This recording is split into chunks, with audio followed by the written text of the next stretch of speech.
Good day, guys. Welcome back to the channel. So make sure you click on this bell notification once you subscribe. So subscribe in order for you not to miss out on an update. If you have not subscribed, subscribe.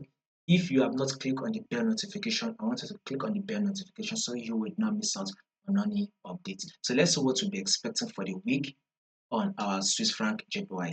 Now I wanted you guys to zoom it out and see our trend. You can see that on our Swiss franc JPY, we are definitely on an uptrend move. This is it. If you have been following this channel consistently back to back, you would have seen I've been giving you guys the updates back to back on when markets as they move pushing. But if you take a look at this movement here, market pushed and tapped this our trend line.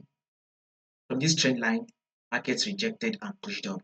Right? What is market doing right now? Market is giving us a pullback. So that means that pullback will be a sell. So for this week, we will be having some sort of a sell this week. If the bullish move, which we continue to push up, we start, I will give you guys the updates. But for now, market is selling, so you should be opening on the sell. If the bullish move wants to start again, I'll give you guys the update. So once you click on the bell notification, we get the updates immediately. Because once you do not click on the bell notification, the updates would have, gone, would have faded. The price market would have given you the movements, and you would have missed out on the updates. So click on that notification bell in order to get an instant update.